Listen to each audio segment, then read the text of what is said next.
जय गुरु जी, जय शिव शक्ति। ओम नमः शिवाय। शिव जी सदा सहाय। ओम नमः शिवाय। गुरु जी सदा सहाय।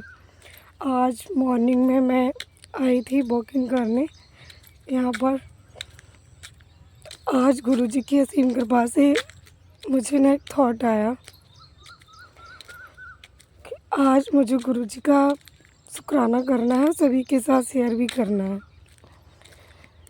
गुरु जी का एक मिरेकल हुआ था मेरे साथ। मैं बहुत कष्ट में थी, इतनी मेरी हेल्थ ख़राब थी कि मैं चल भी नहीं पा रही थी। तो आज गुरु जी की असीम कृपा से मैं स्वस्थ हूँ और चल भी पा रही हूँ। गुरु जी ने सत्संग सुना के मेरे बहुत सारे कष्ट काटे। गुरु जी ने मुझे लीवर का सत्संग सुनाया, कैंसर पेशेंट के। तो मेरी प्रॉब्लम्स लीवर में थी और पता नहीं क्या भी हो सकता था, क्योंकि गुरुजी ने सुनाकर वो मेरा कटवा दिया। तो गुरुजी जो करते हैं वो कोई नहीं कर सकता और उनका कष्ट काटने का तरीका बिल्कुल अलग ही होता है। गुरुजी अपनी संगत से बहुत प्यार करते हैं और जब हम प्रकृति में आते हैं, प्रकृति में बैठते हैं तो एक अलग ही सुकून मिलता है, क्योंकि जब हम प्रकृति में बैठते हैं तो यूनिवर्स से कनेक्टिंग होती है। प्रकृति जो हमें हीलिंग देती है वो हीलिंग कहीं हमें और से नहीं मिल सकती। हम दवा खाते हैं, वो हमें ठीक करती है, क्योंकि जिन प्रॉब्लम्स होती है दवा ज़रूरी है, लेकिन उसके साथ में प्रकृति में रहना, प्रकृति में टहलना ये भी बहुत ज़रूरी है।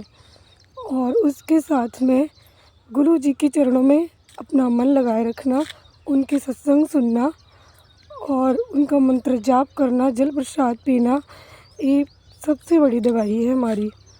क्योंकि उनकी कृपा से तो कुछ हो ही नहीं सकता।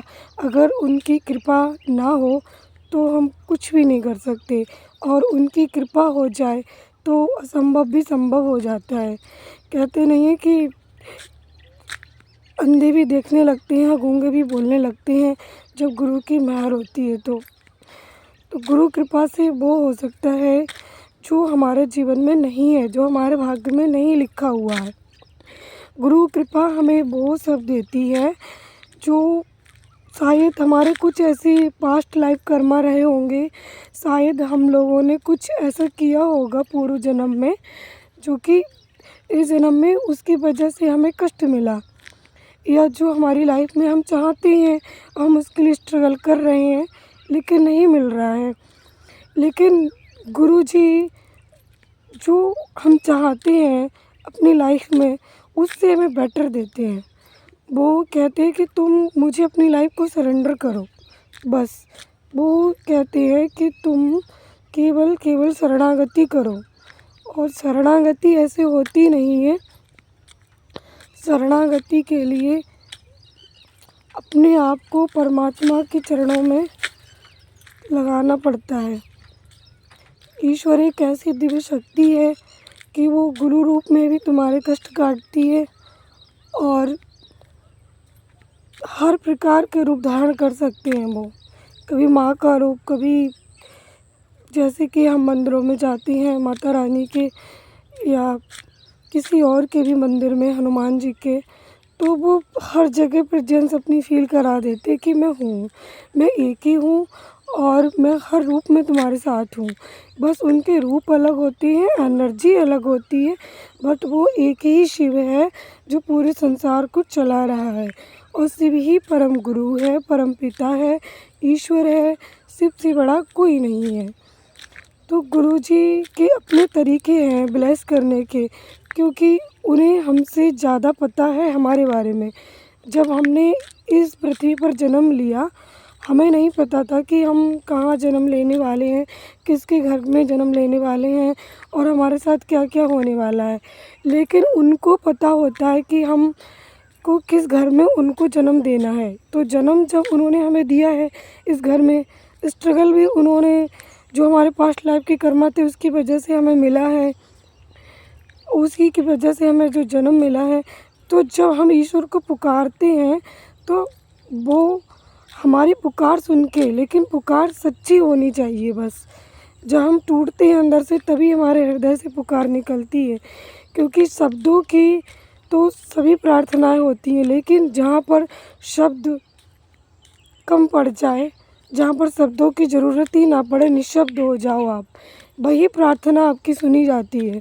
जब दिल अंदर से गहराई से टूटता है, तो जब गहराई से जो आवाज़ निकलती है दिल की, वही परमात्मा के कानों तक जाती है। और जब वो उस पुकार को सुनते हैं तो हमारा हाथ थामते हैं और हमें अपनी शरण में लेते हैं। फिर वो हमारी लाइफ को सही करने की कोशिश करते हैं, कर्मों को कटवाने की कोशिश करते हैं। लेकिन अगर हमने अपनी लाइफ को फिर भी उन्हें सरेंडर नहीं किया और अपनी मनमर्जी चलाते रहे तो दुख होना निश्चित है। इसलिए अगर दुखों से बचना है तो गुरु के चरणों में खुद को सरेंडर करो, और जैसे जैसे वो आपकी लाइफ को चला रहे हैं, जैसे जैसे आपके कर्मा कटवा रहे हैं, उनको पता है कि आपने पास्ट लाइफ में क्या किया था, आपको नहीं पता है।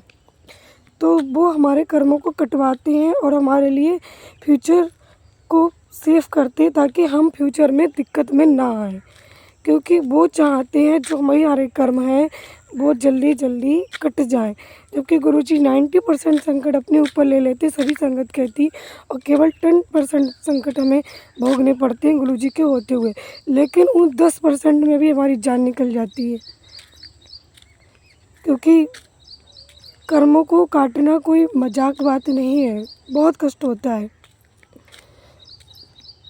तो गुरुजी चाहते हैं कि जो भी है इसी जन्म में तुम्हारे सब कट जाए, ताकि तुम अगली सीढ़ी चढ़ सको। जब हम गुरुजी के चरणों से जुड़ते हैं तो हमारा स्पिरिचुअल अकाउंट खुलता है। जय गुरुजी, शुक्राना गुरुजी, ओम नमः शिवाय। चलिए कल मैं आपको स्पिरिचुअल अकाउंट के बारे में बताऊंगी, और आज यहाँ पर अपनी वाणी को विराम करते हैं। ओम नमः शिवाय। शिव जी सदा सहाय। ओम नमः शिवाय। गुरु जी सदा सहाय।